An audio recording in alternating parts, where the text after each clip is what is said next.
economy to vote against this gift to Bay Street and to reject this amendment, as we did in committee. This is the end of my speech. I anticipate now and wait questions. Thank you. The honourable member for Joliette will have questions and comments of 5 minutes when the House resumes debate on this motion.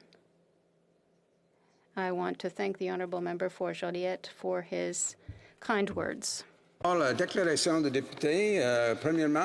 Statements by members. The honourable member for Vaudreuil-Soulanges. Mr. Speaker, I rise today to thank my constituency team in my riding of Vaudreuil-Soulanges. Throughout the past year, as seniors, parents, workers, business owners, and students have been affected by the COVID-19 pandemic, my team has mobilized. They worked so hard for months. They took weekend shifts. One of them even came out of retirement to help out.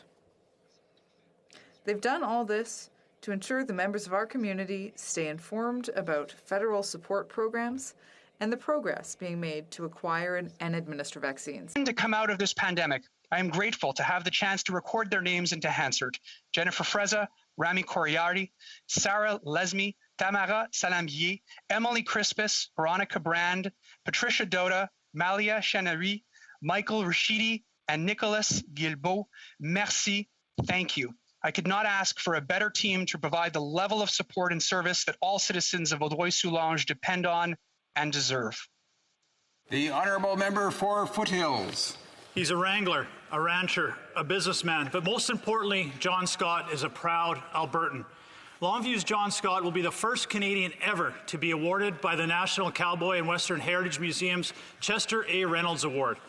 This award recognizes individuals who demonstrate unwavering commitment to Western values and ideals. During a 45-year career, John has dedicated himself to preserving our Western heritage and helping building Alberta's proud and thriving television and film industry. No matter where he is filming in the world, his passion is always showcasing the landscape and the talent of Southern Alberta. That talent includes silversmith Scott Hardy and saddlemaker Chuck Stromes, members of the Traditional Cowboy Arts Association. These renowned artists, whose work is coveted around the world, are dedicated to preserving traditional crafts of the cowboy culture. This association will also be honored in Oklahoma City. Thank you to the National Cowboy and Western Heritage Museum for celebrating Canadian culture. And to your newest inductees, congratulations. Southern Alberta is extremely proud. The honourable member for Ottawa West Nepean. Thank you, Mr. Speaker. I rise today to recognize an exceptional constituent of mine, Michel Gravel. Michel Gravel has honored our soldiers and our country through his historical work.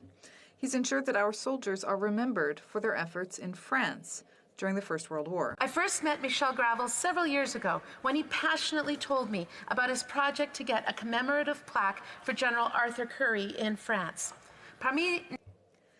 Among his many accomplishments, he renamed the Arras-Cambrai Highway in France to the Voie Sacrée du Canada, or Canada's Sacred Path, in order to make people aware of the more than 7,000 Canadians who died and who are buried along that highway. Michel is the author of 5 books on Canada's war effort, one of which inspired a new Canadian World War I museum in France.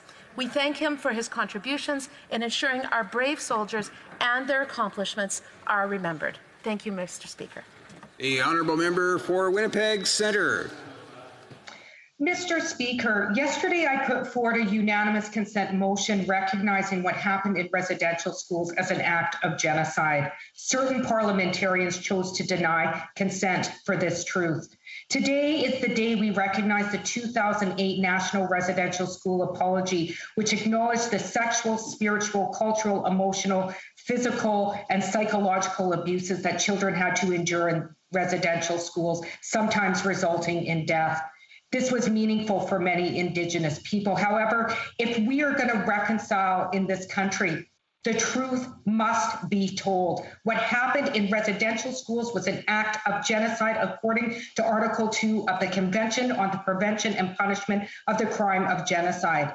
So today I am asking parliamentarians in the House to have the courage, once again, to speak truth so that the experience of survivors is no longer up to debate.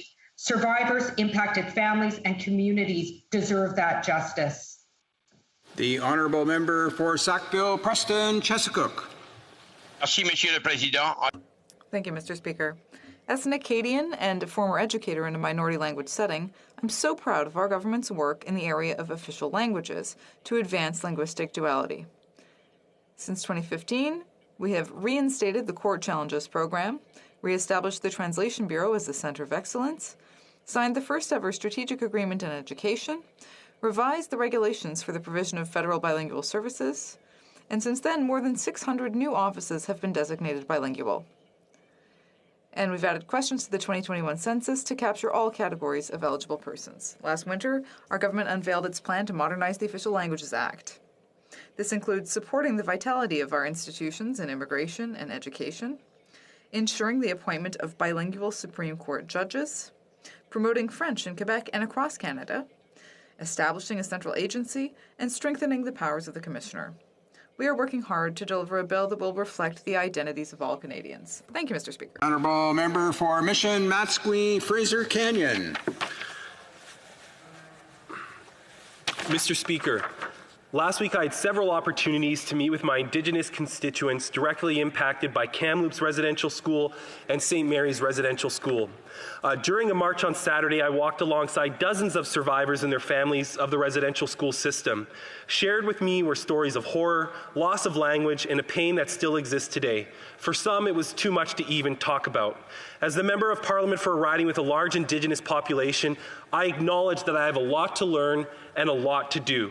Some of the immediate actions my constituents are calling for include funding the investigation of all former residential schools where unmarked graves may exist, ensuring that proper resources are allocated for communities to re-enter, commemorate, and honor any individuals discovered through the investigation, and develop a detailed and thorough set of resources to better educate Canadians on this tragedy.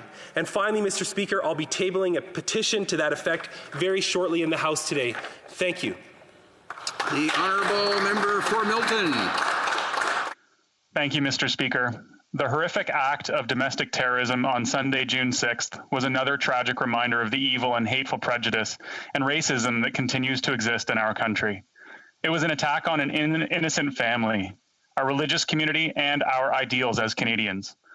On Wednesday night, I attended a vigil in Oakville, and I saw the coming together of a Muslim community that was shaken but not broken.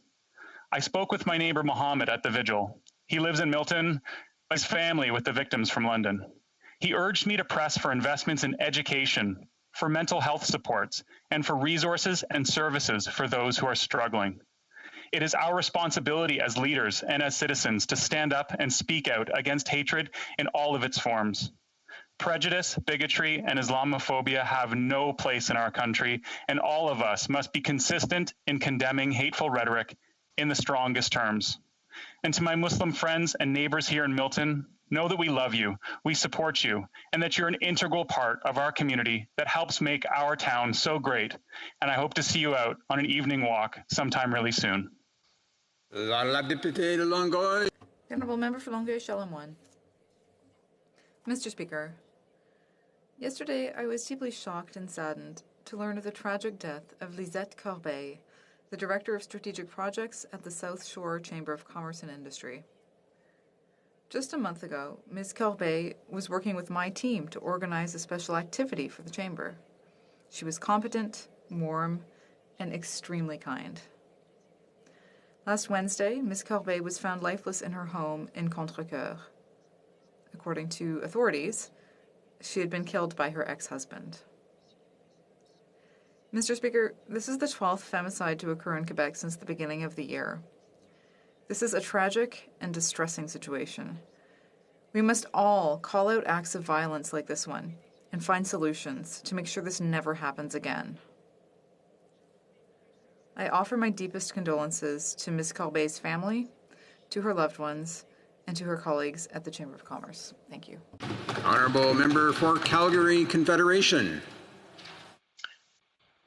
Mr. Speaker, children's shoes and toys were placed in front of the former Kamloops Indian Residential School in British Columbia this past week. The memorial to 215 Indigenous children that died in just one residential school. It has shocked our nation. These children were taken from their families and never came home. Each one is a tragic story, and together they are a horrifying reminder of what our nation did to those poor kids, their families, and their culture. Sadly, the more we learn, the more we weep. Just when you think you've heard the worst, another chapter in this shameful history of Canada is unearthed. We all have a duty to learn more about this tragedy and this devastating part of Canada's history, so that as a nation we can heal and grow together. We can't undo the past, but we can learn from it and commit to doing our part to support the healing and reconciliation. Thank you, Mr. Speaker. La députée d'Orléans. The Honourable Member for Orleans. On June 4th, I had the pleasure of attending the virtual AGM of the Miracle League of Ottawa. Their leadership brought to Orleans a fully accessible baseball field and playground that gives those with special needs the opportunity to play in a safe and enjoyable environment. I'm so proud to have this organization in our community, and I want to acknowledge the engagement of the volunteers and members of the board. At every opportunity I had to attend a game, the joy and the smiles that I could see all around were just so fulfilling. I have the privilege to count among my friends a very special family. To Rolly, Michelle, and their son Bryce DeRocher, thank you for your passion. And to Bryce, who had a dream of one day being able to play baseball in his wheelchair, I say thank you for turning that dream into a reality. Honourable Member for Langley Aldergrove. Mr. Speaker, a couple of weeks ago I had the honour of visiting some schools in my riding of Langley Aldergrove, all by a video conference, of course, including Brookswood Secondary School. There I met with Ms. Glover and her grade 11 and 12 political studies students who challenged me with very thoughtful questions. Notable was the question from a young man who wanted to know what he can do to bring attention to shocking reports about sexual assault in the Canadian Armed Forces. This young man has had the advantage of strong female role models in his life who've encouraged him not to remain silent. I assured him that he was doing the right thing by bringing this to the attention of his Member of Parliament, and that I would be proud to stand with him and his classmates to bring their concerns to Canada's Parliament. So a big thank you to Ms. Glover for a job well done, to all her grade 11 and 12 political studies students, but a special shout out to a remarkable and courageous young man, River Peatman, who has the courage to stand up and not be silent. The Honourable Member for Saskatoon Grasswood. Thank you very much, Mr. Speaker. This week, the Liberals, with the help of the Bloc, pushed through their gag order to shut down debate on Bill C-10 at the Heritage Committee. Several academic and legal experts have been clear. Bill C-10 leaves the door open to a massive abuse of power and the regulation of what Canadians can or cannot post online. Freedom of expression is a fundamental right in any democratic society, and it is shameful that the Liberals refuse to make the necessary amendments to protect it. Conservatives cannot and will not vote for a bill that threatens the rights of all Canadians. Canada's Conservatives will always stand up for the free expression of Canadians, even if the NDP and Bloc will not. The Honourable Member for Courtenay Alberni. Mr. Speaker, if you're looking for a gift idea for a 2021 grad in your life, consider buying them shades, because there's no question that Canada's future is very bright with the class of 21 stepping up. Have they let the pandemic step in their way? No way. Now we need to do our part. Make post-secondary education free in Canada, like it is in over 25 countries around the world, and we need to make it easier for them to repay student loans. They know we have an NDP leader fighting for good jobs for them with meaningful climate change plans and a concrete action plan to address systemic racism. They also know they didn't get here alone, with support from family, from friends, and from wonderful educators. But they also know it's now up to them to make their mark, whether in post-secondary institutions, in the labor market, or in their communities. And like the class of 2020 before them, they are clearly hashtag ready for anything. Class of 21, love and courage to each and every one of you. Go for it. The Honourable Member for Berthier-Masquinongé. Mr. Speaker, The federal government's handling of the temporary foreign worker file is a failure, and it's even worse with the pandemic. After completely shifting the responsibility of quarantining their workforce to farmers, the government finally offered $1,500 in compensation. But as of June 16th, next Wednesday, this amount will be cut in half. So our farmers, who are still taking in workers, will only be receiving half of the assistance they need.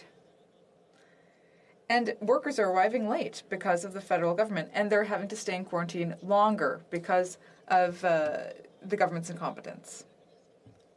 Now, the minister promised that this program would be available as long as quarantining is in force. Well, Mr. Speaker, the minister gave her word. Farmers never asked to take responsibility for running quarantines, so the federal government should do the work until the pandemic is over. Member for Haliburton, Kawartha Lakes, Brock. Speaker, today marks the 13th anniversary of then Prime Minister Stephen Harper's historic apology for Canada's role in the residential school system. The legacy of residential schools is a national shame that has had a profoundly lasting and destructive impact on Indigenous peoples, their culture, heritage, and language. With the tragic discovery of 215 children in an unmarked grave at the site of the former Kamloops residential school, we are reminded of our indolence. All of us, on all sides of the House, must accept our role in that apathy. More work needs to be done to address the devastating and harmful effects of residential schools and that they still have on the many survivors and their families today. The government must stop offloading its commitment to reconcile with Indigenous peoples. Rather, the government must renew that commitment without delay with concrete plans on how calls to action 71 through 76 will be implemented. Thank you, Speaker. The honourable member for Thunder Bay, Rainy River.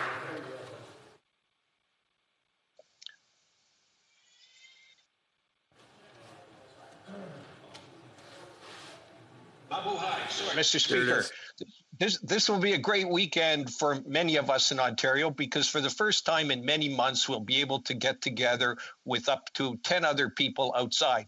But this is going to be a really, really great weekend for members of the Filipino-Canadian population because tomorrow is Filipino Independence Day. Now, for the Filipino-Canadian community, this has been a particularly hard last year because many people from that community work in either chronic care homes or meatpacking plants, both of which were hit hard by COVID.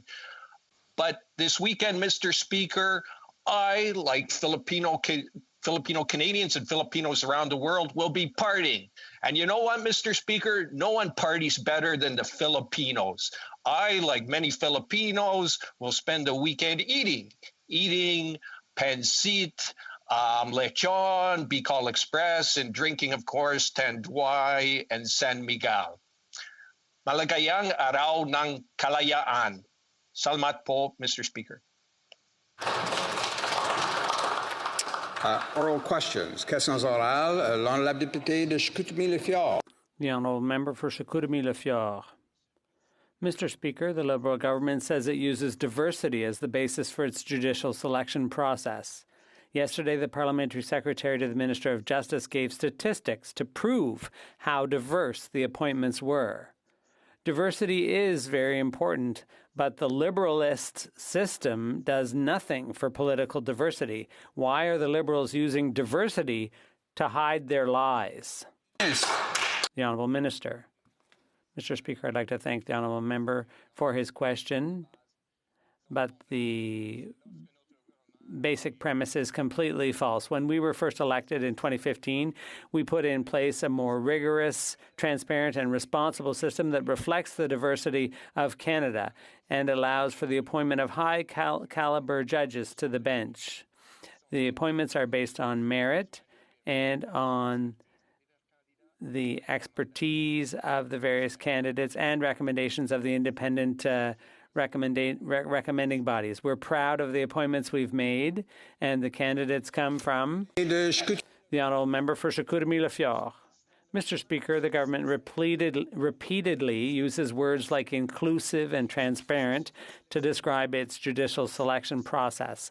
While these words sound nice, there's no basis for them in this government. Judges are appointed simply because they support the Liberal Party. and it's not transparent to make changes to the process only after these flaws have been exposed. When will this government start living up to the words it uses to describe itself? The Honourable Minister. Mr. Speaker, the basic assumptions of the Honourable Member's question are false. Since 2015, we've implemented a system based on merit, which is independent.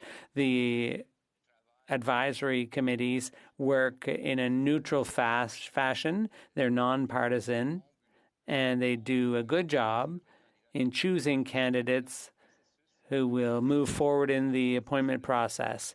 They're based on merit, and Mr. Speaker, we will not be lectured by the Conservative Party. They're the ones who actually are the reason for the changes we made in 2015. The Honourable Member for Chicoutimi-Le-Fjord.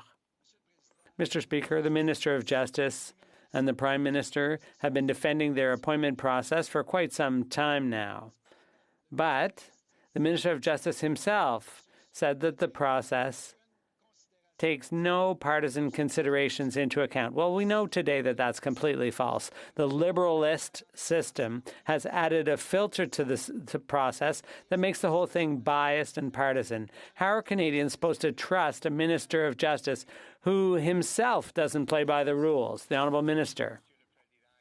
Mr. Speaker, as I just described, and we've done this many times, the advisory committees work independently at arm's length. They base their decisions on merit. We look at the merit and diversity. Those are our two criteria in choosing judges of high caliber all across Canada. Since 2015, we've appointed almost 450 people to the bench, Mr. Speaker. They're exceptional, outstanding lawyers from all backgrounds and all political affiliations, and will continue to do so. The opposition. Well, Mr. Speaker, last fall, the Justice Minister told the House there's no partisanship in my decision-making process. But this week, senior government sources admitted that judicial appointments were checked against the Liberal supporter database Liberal list.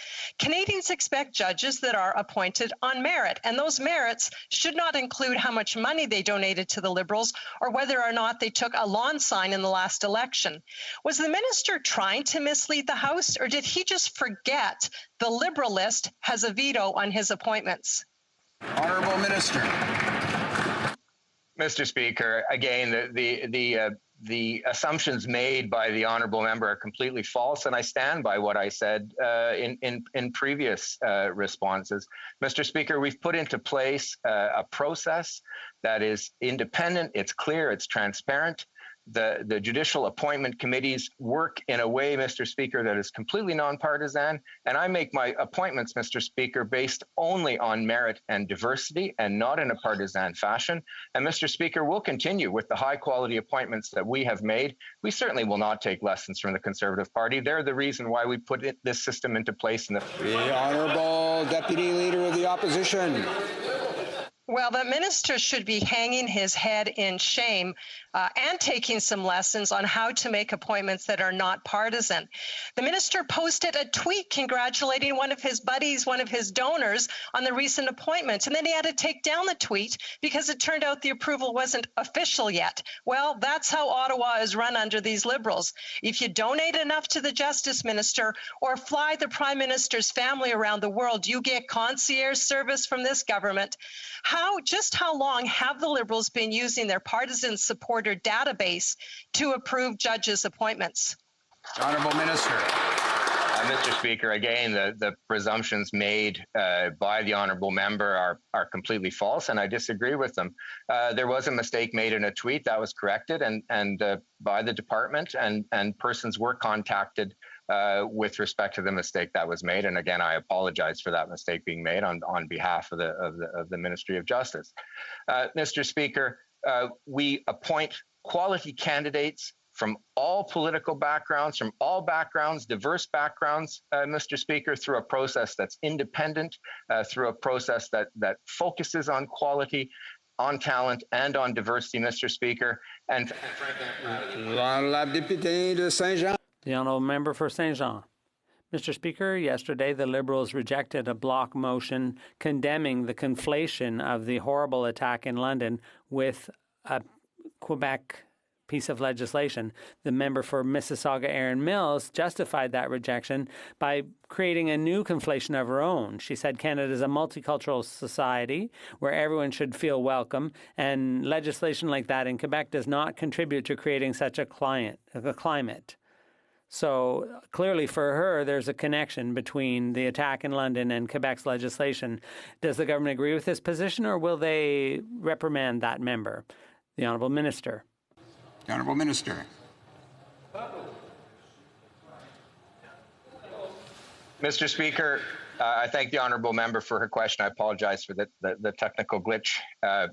The Quebecers, Mr. Speaker, are well aware. They're defending their rights through the Constitution, and we're going to continue to follow that process from close. Obviously, I express my condolences to the Muslim community in London and across Canada for this tragic and horrific act, and we will continue to move forward in that direction, Mr. Speaker. The honourable member for Saint Jean.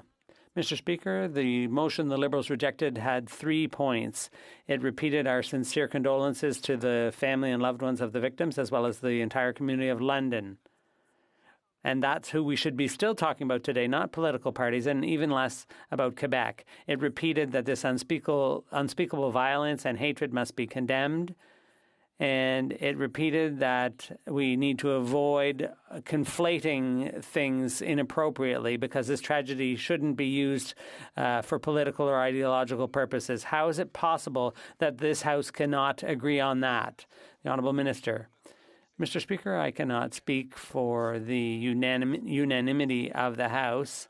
We have said from the outset that we expressed our condolences to the family and the loved ones, and to the community, the Muslim community all across Canada, and especially in London, Ontario. We are currently, Mr. Speaker, working on fighting Islamophobia, and we will continue to do that, Mr. Speaker, because that's what we must do in order to have an inclusive country, and I have to say so, a fair country. This government's provided $750 billion in liquidity supports for Canada's big banks. It's provided billions to profitable companies who paid out dividends and executive bonuses. And it's refused to put into place a wealth tax or a pandemic's profits tax. For this government, the sky is the limit for the ultra-rich. But with a potential fourth wave coming and families struggling, why is this Liberal government slashing supports that Canadians desperately need to put food on the table? Why are Liberals slashing nearly in half emergency benefits for Canadians at this critical time? The Honourable Minister. Mr. Speaker, with great respect for the honourable member, I take with some umbrage with the question he's put. He knows fairly well that during this pandemic, it was our government who was there for people in need. We advanced record supports to help families keep food on the tables and help workers remain on the payroll. Going forward, we have immense benefits that we're rolling out to continue to support people and businesses through this pandemic. And I'll point out, before he continues to ride on his high horse, that when he had the opportunity to vote to cut taxes for the middle class and paying for them by raising them on the 1%, he voted against it. When he had the chance to stop sending childcare checks to millionaires to put more money in the pockets of 9 out of 10 Canadian families, he voted against it too. Families should know. The honourable member for North Island, Powell River. Mr. Speaker, let's be real. The Liberals offered $1,000 for the CERB, and it was the NDP that moved them to the $2,000. So I remind the minister of that. In the next 3 weeks, this government is cutting the CRB support to Canadians across the country almost in half. I'm asking the minister how they expect people to buy food, pay their rent, and cover their bills on $1,200. That doesn't pass the test in Canadian cities. This government gives billions of dollars to oil and gas companies. They refuse to tax the ultra-rich, but are fine to nickel and dime everyday people. Instead of working for the ultra-rich and huge corporations, when will this government step up and actually... The Honourable Minister. Mr. Speaker, I would urge the NDP to tone down the rhetoric and stop trying to take credit for the measures that our government put in place to help Canadians in their time of need. The very first thing we did when we came to office in 2015 was raise taxes on the wealthiest 1% so we could cut them for the middle class. The NDP voted against it. When we had a chance to stop sending childcare checks to millionaires to put more money in the pockets of 9 out of 10 Canadian families, the NDP voted against it. When we took initial steps to eliminate measures that benefit wealthy executives just in 2019, the NDP voted against it too. Canadians should know from the beginning of this pandemic till its end, we will be there. The honourable member for Carleton. Not only are millionaire corporate liberals like Mark Carney refusing to source raw materials from the Xinjiang region of China, which powers its production of those materials with slave labor and coal-fired manufacturing. Here in this government, they're refusing to rule out partnering with companies like iFlyTech, which does AI research to help identify the voice of Chinese political dissidents and carry out that very same genocide. Will the government reverse course and stop partnering with technology companies that enable genocide? The Honourable Minister. Mr. Speaker, look, we will partner with folks on the international stage, but it is rich for him to suggest that he is somehow more morally astute than the government. Our focus when it comes to the relationship with China is securing the release of the two Michaels, is the well-being of 300,000 Canadians in Hong Kong, is the treatment of the Uyghur population in Xinjiang. Mr. Speaker, we will continue to focus on Canada playing a leadership role on the world stage in defending the interests of Canadians abroad at every opportunity. Member for Carleton.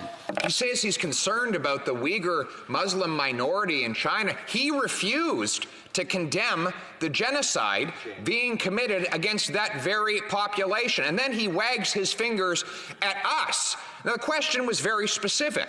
The federal government is funding research at universities that are now partnering with companies like iFlyTech, which is using voice recognition technology that helps the Chinese government intercept the phone calls of the Uyghur population to identify what they're saying and help carry out the genocide. If he's as moral as he claims, why won't he rule out any further of those types of partnerships? Hear, hear. Honourable Minister.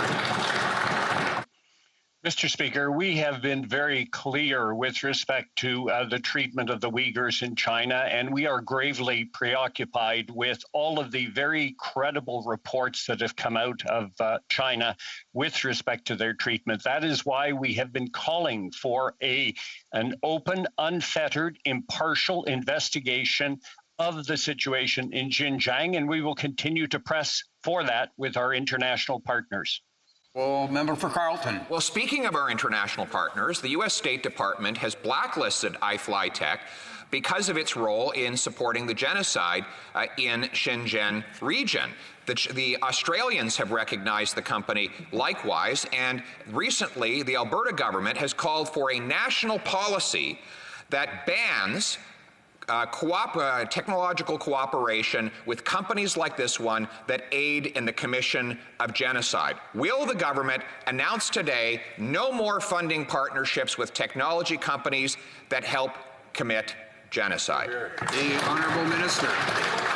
Mr. Speaker, we have been clear in recent months that cooperation with other countries, including China, that may involve a risk with respect to intellectual property are to be taken into consideration when funding partnerships are proposed in our universities and other institutions. That is something that we're very conscious of, and the Minister of Innovation, Science and Industry has spoken about it recently. The Honourable Member for Louis Saint Laurent. Mr. Speaker, every day for weeks we've been calling on the government to shed light on events at the Winnipeg Laboratory. The government's response has always been the same. They call us racist, and yesterday they called us conspiracy theorists, confirming that insults are still the weapon of the weak. Yesterday, the CBC, yes, the CBC, mentioned national security experts who also want to get to the bottom of this. And they're even talking about espionage. Why is the government refusing to get to the bottom of this? The Honourable Minister. Mr. Speaker, I think the Conservative member opposite knows full well by now that we have provided NSI COP fully unredacted documents. This is the appropriate committee, Mr. Speaker, to investigate these documents, and I urge him to stop accusing the government of not being transparent, because in fact, by providing fully unredacted documents, that's exactly what we're being, transparent. The honourable member for Louis Saint Laurent. This is a secret committee we're talking about, and ultimately the Prime Minister has the last word. It's not a parliamentary committee. It's a committee created by the Liberal government, made up of parliamentarians, and we voted against it precisely because there's no transparency. The best way to get to the bottom of things and to meet the concerns of the experts we heard yesterday on CBC is to allow those documents to be tabled here and to be studied by a real parliamentary committee. Why won't the government allow this? The Honourable Minister. Mr. Speaker, the opposition party is playing dangerous games with national security. He knows, the member knows fully well that, in fact, their party appoints candidates to the NSI COP. The documents are with the committee. They are fully unredacted. I encourage him to stop trying to mislead Canadians and play games with national security. The honourable member for Louis Saint Laurent. Mr. Speaker, what happened in Winnipeg? 2 researchers were escorted out by the RCMP.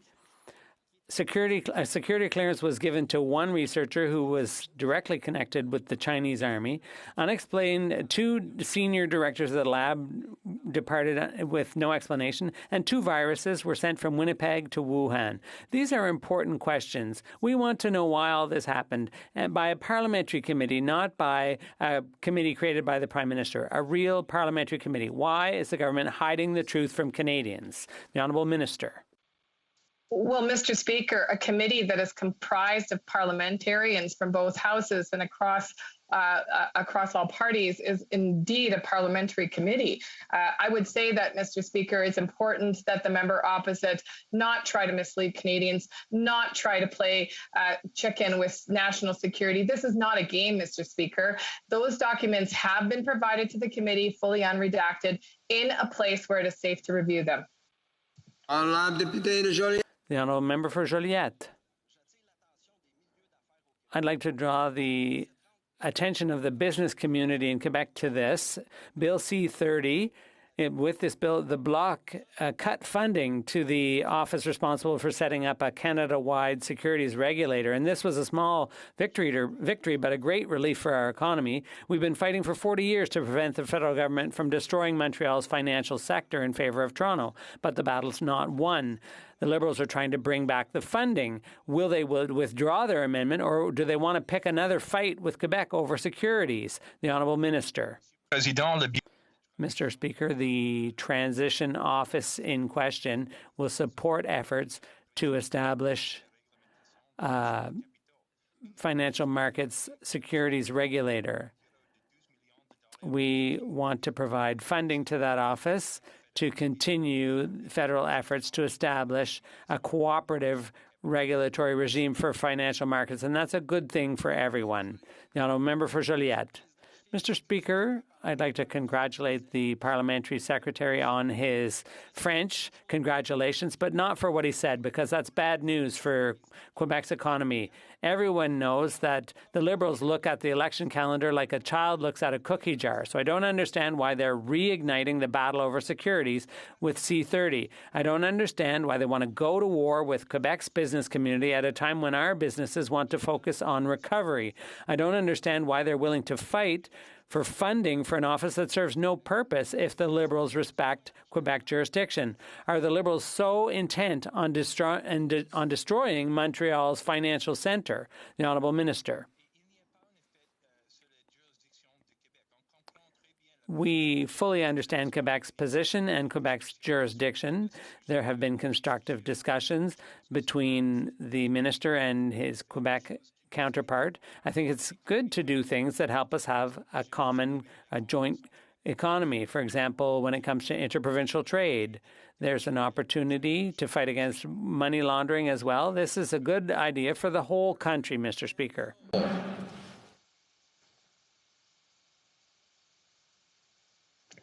Member for Thornhill. Religious, ethnic, and cultural communities are hurting. In recent weeks, we've seen toxic hate on social media and in our streets. We've seen hate-driven vandalism, violence, and murder. Mr. Speaker, Canadians expect members of this House and the parties they represent to calm, not inflame intercommunal discord and discrimination.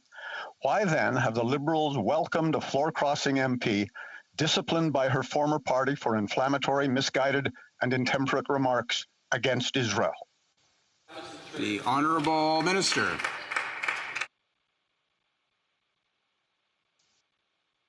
Mr. Speaker, our government will always work to ensure that we work with all Canadians. And the member recognizes that Canadians are hurting right now. It's been a very challenging couple of weeks and actually months and years. We know that there is quite the racist history within Canada, and right now is the time for us to work together. And that's why we have Canada's anti-racism strategy. That's why we are having conversations with all groups, because it will take every single Canadian from coast to coast to coast to counter hate, because hate does not belong in Canada. And I hope the member will join us in this much needed battle. Thank you, Mr. Go back to the Honourable Member for Thornhill, but just ask that he might raise the boom on his headset just slightly, just to improve the sound. The Honourable Member for Thornhill. Thank you, Mr. Speaker. And to that non-answer, let me offer the reaction of an honourable former colleague of this House, Michael Levitt, now CEO of the Friends of Simon Wiesenthal Centre for Holocaust Studies. As a former Liberal MP, he writes, "I'm disappointed and concerned by the news that the MP for Fredericton has crossed the floor to join the Liberal caucus, given her inflammatory, one-sided and divisive rhetoric during the recent conflict between Israel and the terror group Hamas." Mr. Speaker, is this Liberal government really so desperate in its rush to attempt re-election? I'm not so sure that the question is actually a matter for the operational elements of the government. I do see that the minister is rising to response. We'll go to him, the honourable minister, if he wishes to respond. Thank you, Mr. Speaker. I will simply say that the position of the Liberal government is extremely clear on the question of the apartheid label. We reject it categorically.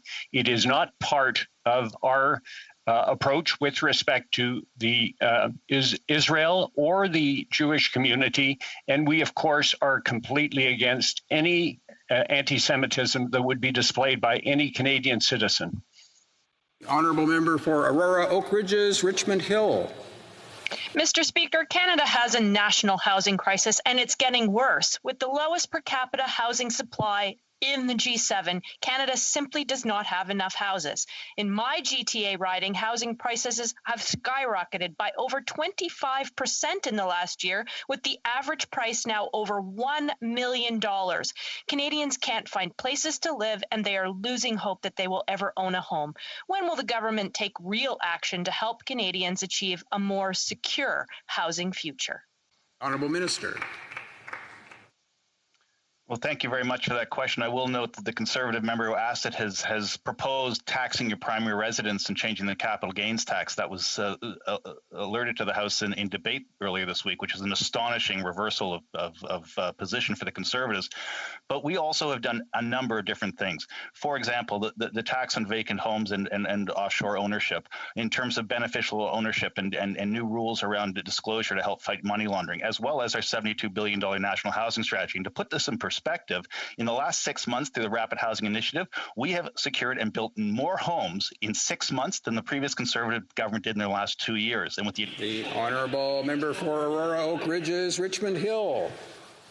Well, Mr. Speaker, when it comes to the national housing crisis, it's about the facts. Monthly mortgage prices have increased by an average of $330 to $2,500. For many in the GTA, the cost of housing exceeds 75% of their income, and owning a home is out of reach as it takes over 277 months to save for a down payment. The Royal Bank says calls for forceful action to cool the frenzied real estate market have been mostly ignored. When will the government act to make housing? The Honourable Minister.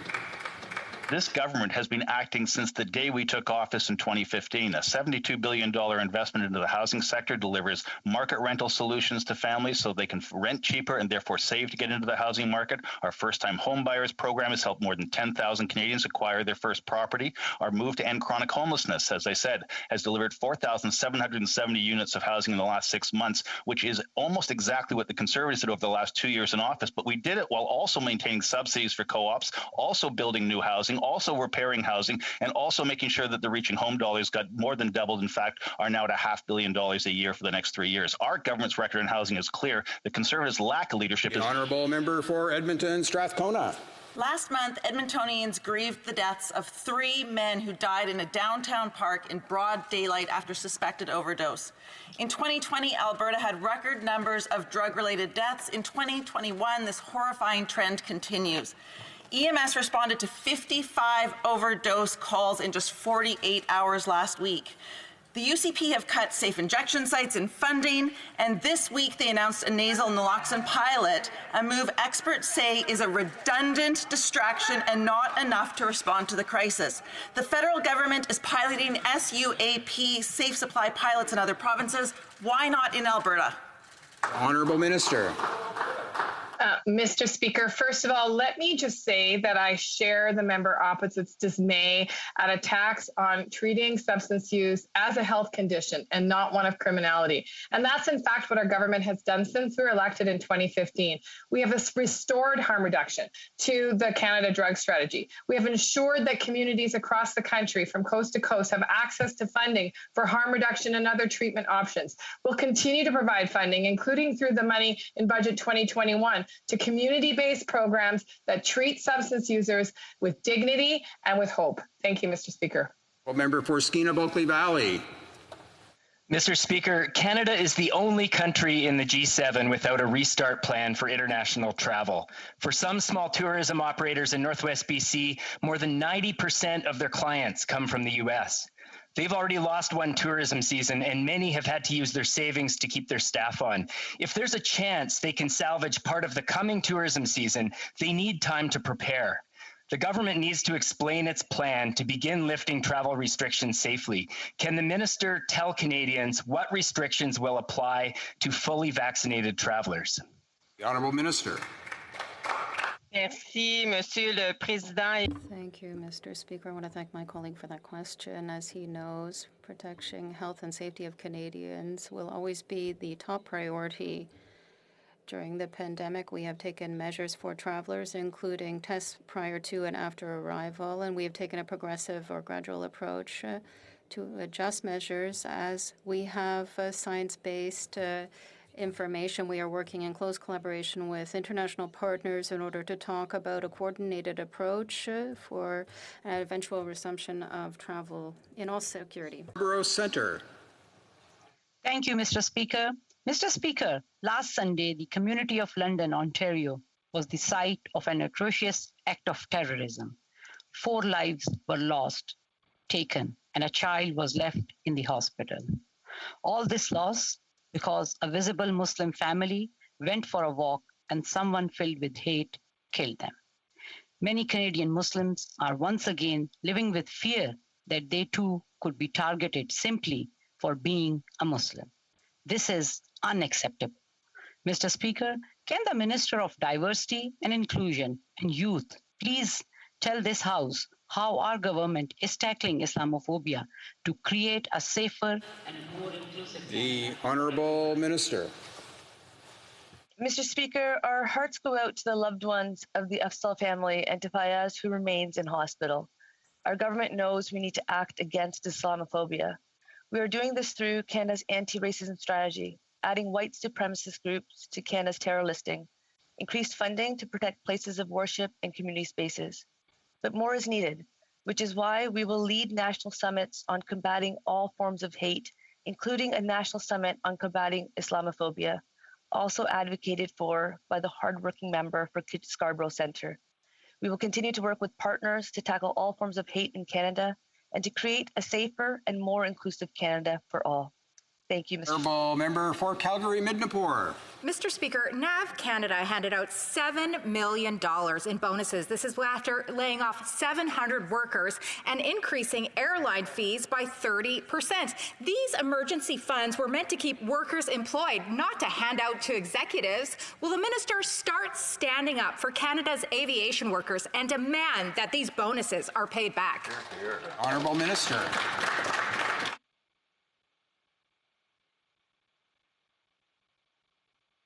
The Honourable Minister.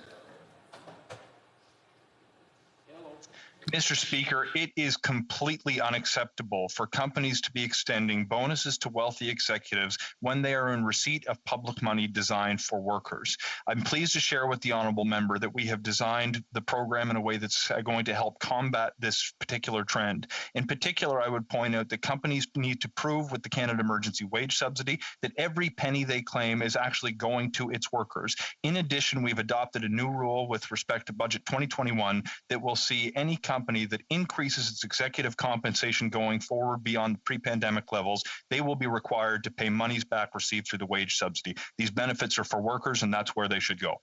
The Honourable Member for Montmagny-Les Kamouraska-Rivière-du-Loup. Thank you, Mr. Speaker. Regional airlines have been hard hit by the COVID-19 pandemic, and if things weren't bad enough, Transport Canada has added insult to injury by asking MH Aviation in my riding to pay $544 for a simple address change. $544. Does the Minister of Transport feel it's acceptable for his department to behave like Scrooge McDuck with a company that's already on its knees to reprint a certificate that costs almost nothing to produce? The Honourable Minister. Oui, merci, Monsieur le Président. Thank you, Mr. Speaker. I want to thank my colleague for that question. I want to reassure him that our government is dedicated to ensuring that all the regions have sustainable, effective, affordable services. We want to ensure that all individuals in all the regions will be well served, and I would be pleased to work with my colleague on this specific issue that he is talking about today.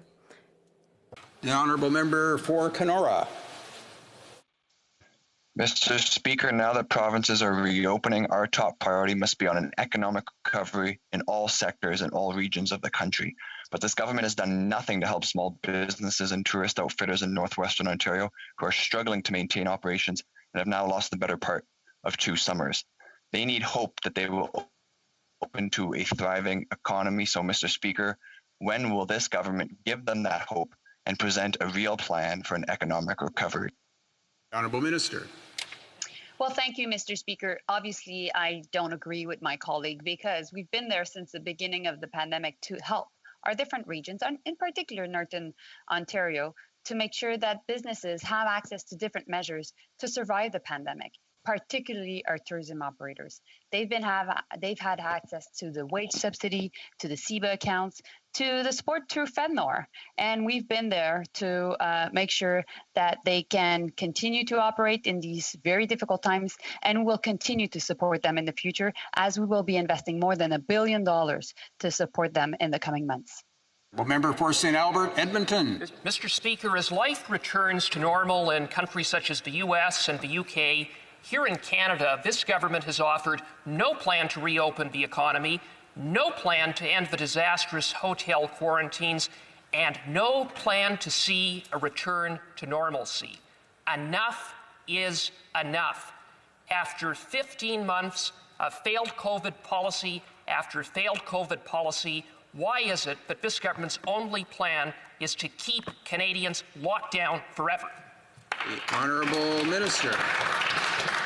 Mr. Speaker, I find it rich every time the Conservatives put on record their opposition to sensible public health measures that are not only designed to keep Canadians safe, but to protect the long-term interest of our economy as well. Our plan from the beginning of the COVID-19 pandemic was to do everything we can to protect Canadians from the public health emergency. I'd point the honourable member to the fact that Canada is now #1 in the OECD of any country in terms of the number of citizens who've received their first dose. We're going to continue to support businesses so they can punch out of this pandemic recession by extending the emergency benefits, by putting in place new measures to encourage businesses to hire more Canadians, and to make sure that all Canadians from different walks of life get to benefit from the profound economic growth that private sector economists are projecting for Canada this year. A year from now, his comments on the record today will look similar. The Honourable Member for Manicouagan, Mr. Speaker. The federal government is abandoning fisheries facilities in Grand Rivière and Gaspé. The government of Quebec is asking Ottawa to fund the winter boat storage for fishing vessels, but Ottawa is refusing to expand the fisheries fund, despite that fact that only $5 of $42 million in the fund have been spent over the past 2 years. Mr. Speaker, Grand Rivière and the MRC are mobilizing for the fishermen. The government of Quebec is doing the same.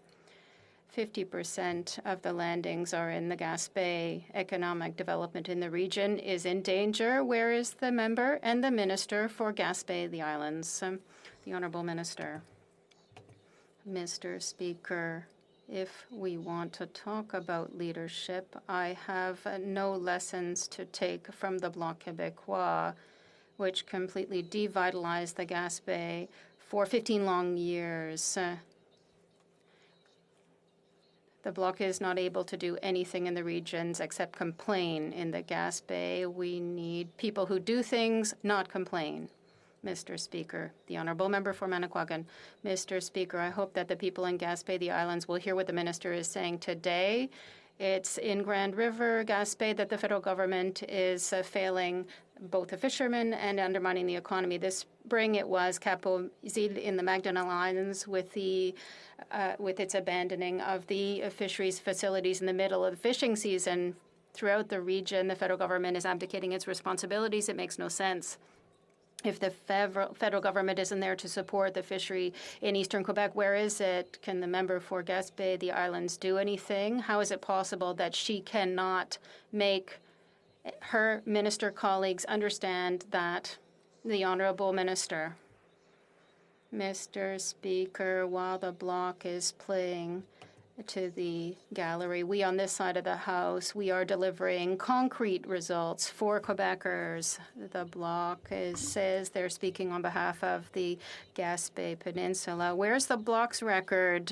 How many jobs did they create in the Gaspé? Mr. Speaker, I can tell you that in the Gaspé, with those kinds of opinions, we don't need any enemies. Brandon Souris. Mr. Speaker, last week, a family from Virden, Manitoba took their son to an eye specialist in North Dakota due to his condition. Their son had a referral from a doctor in Canada, but when they returned across the border into Canada, they were slapped with a fine of $10,000.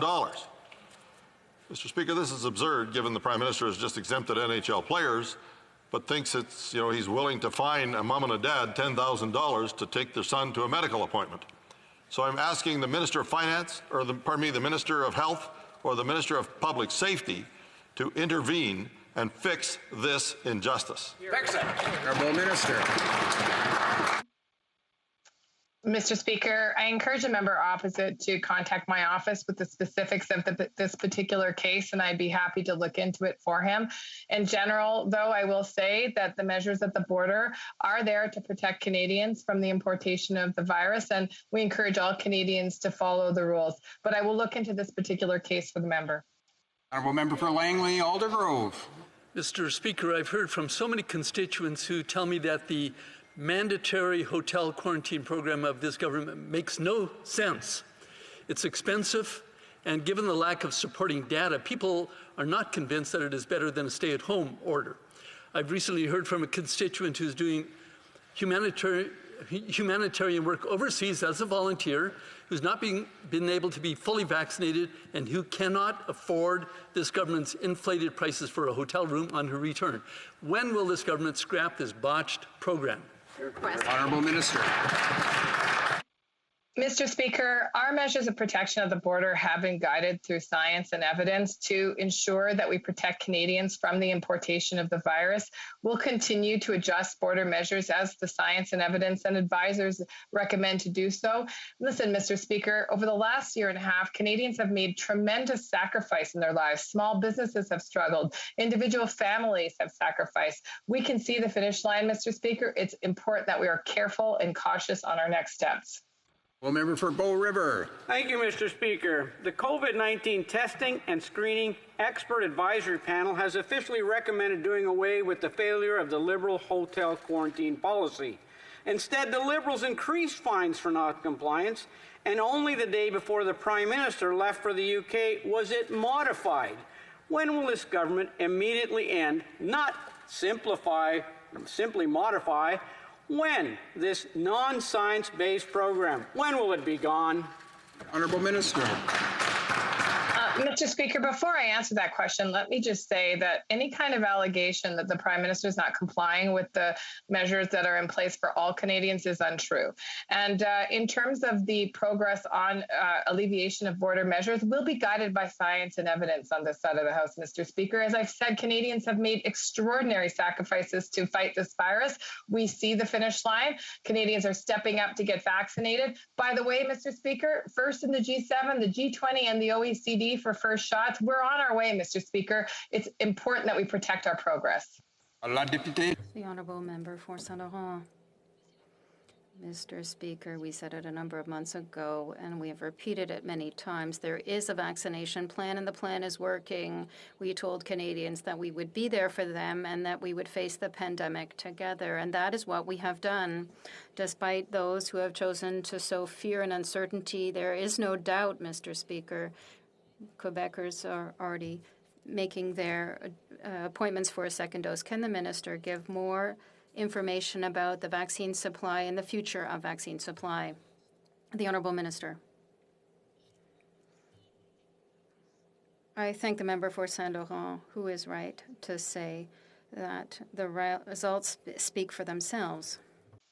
Canadians are rolling up their sleeves. Today, over 72% of eligible Canadians have received at least one dose, putting Canada first in the G7, the G20, and the OECD. Our announcement of over 7 million Moderna doses next week brings next week's deliveries to a total of 9.5 million doses, Mr. Speaker. C'est ce que nous rejetons depuis le début. We have a plan that is working, and that's what we've been saying since the beginning. Thank you very much, Mr. Speaker. I've been contacted by numerous municipalities in my riding regarding their applications to the Investing in Canada Infrastructure Program. Unfortunately, many of them have been receiving the cold shoulder from the federal government and have not heard back on the status of their applications as they watch other projects across this country being announced. As the minister knows, time is running out for the municipalities to start construction. When will the municipalities in my riding of Elgin, Middlesex, London be able to announce and begin construction on these projects? Honourable Minister. I'd like to thank the member opposite for her question. She can rest assured that we have been approving thousands of projects across the country. Since the pandemic, we every day are moving forward on projects. Projects have been delayed because we haven't received them from the province, but we are turning them around as quickly as possible. I'm certainly happy to follow up with the member and also remind her of all the investments that we have made in her community. It is critically important that shovels are in the ground. We also need to be creating jobs, tackling climate change, and building more inclusive communities. Honourable Member for Renfrew, Nipissing, Pembroke. Mr. Speaker, media reports say soldiers who raised concerns during Op Impact have been interviewed by the military police. The Defence Minister and Parliamentary Secretary say the allegations into Iraqi war crimes are troubling and an investigation must occur. Now, we know this minister is allergic to conducting investigations. He even pushed back from the table to avoid seeing evidence. Will this minister confirm that an investigation is underway into the motive behind the cover-up of the allegations of war crimes that occurred during this Prime Minister's watch? The Honourable Minister. Thank you, Mr. Speaker.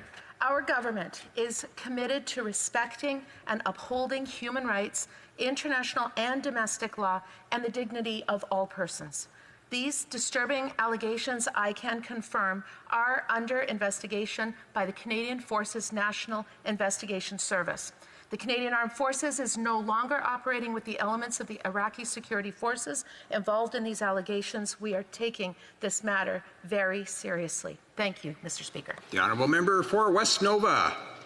Mr. Speaker, talking about the weather is truly Nova Scotian, and weather radar is an important tool for farmers and fishers alike, allowing them to plan and make sure that they and their workers are safe. Currently, a big chunk of southwest Nova Scotia, the most lucrative fishing grounds in Canada, are not covered by weather radar. And tomorrow, the existing radar in mainland Nova Scotia will be offline for months, creating more uncertain forecasts. Can the minister commit to not only quick replacement of the Gore facility, but an expansion that will finally cover all Nova Scotians to make sure that our citizens are safe on land and on sea? The Honourable Minister. Mr. Speaker, it is obviously important that fishers in all regions of this country have the tools that they need to not only stay safe, but to protect their livelihoods. And I am more than willing to talk to this particular member immediately after question period about this particular piece of equipment. The Honourable Member for St. John, Rothsay. Mr. Speaker, Canadians with a criminal record face barriers long after serving their sentence. For those just trying to get ahead, it became even more difficult when the Harper Conservative government created more barriers to accessing a pardon, such as by increasing the cost by 1,200%.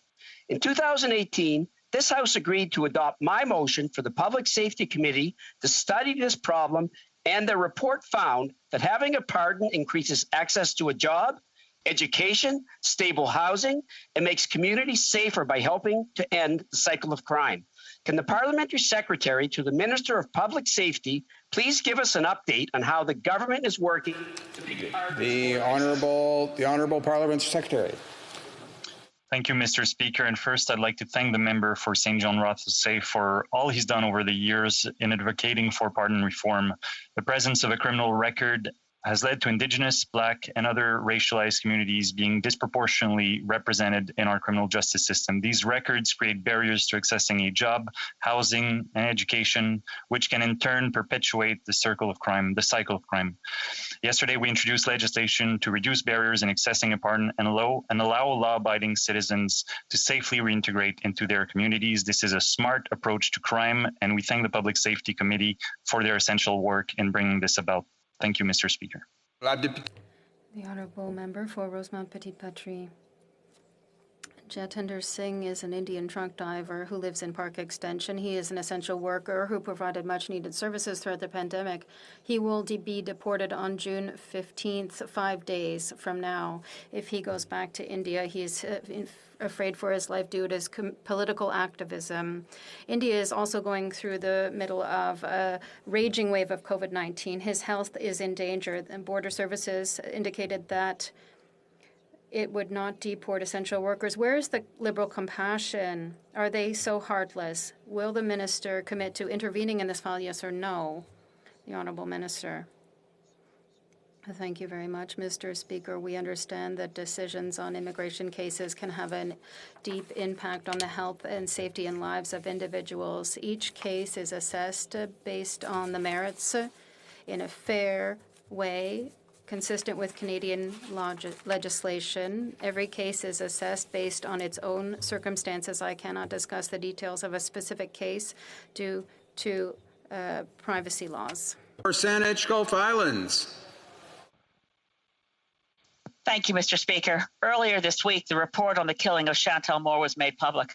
It doesn't add up. There were no actual witnesses. There's no video recordings. There's no audio recordings. The physical evidence doesn't really support the officer's story. His story that he feared for his life as a petite 26-year-old Indigenous woman came at him with a knife. The knife, not found near her body, no fingerprints, and found under a box.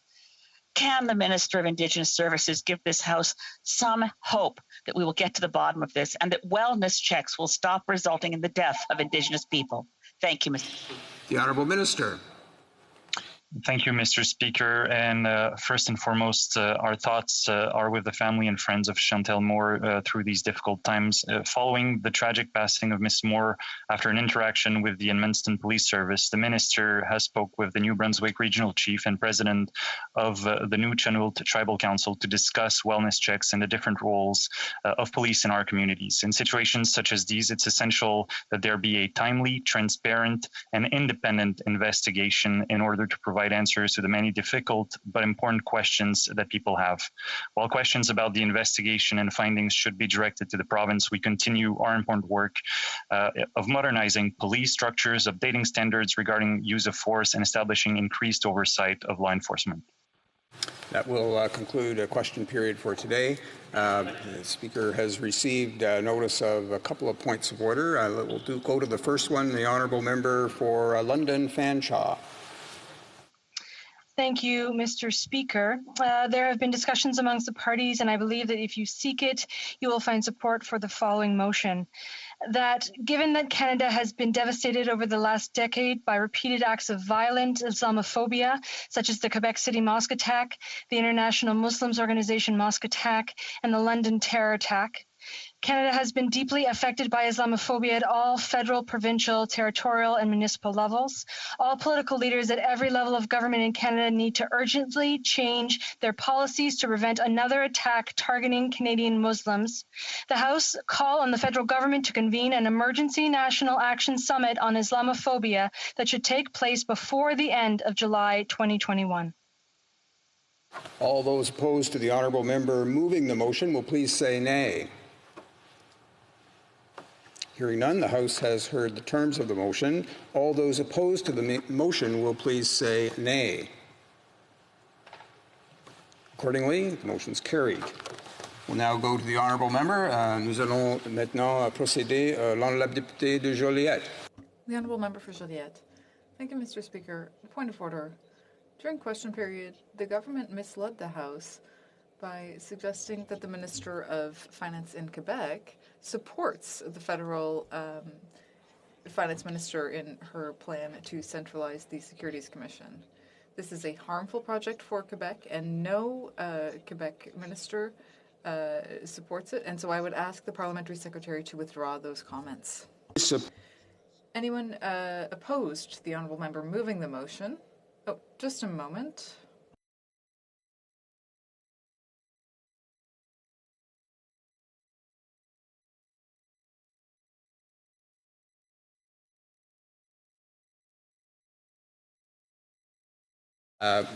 Merci, l'Honourable Député. I thank the Honourable Member.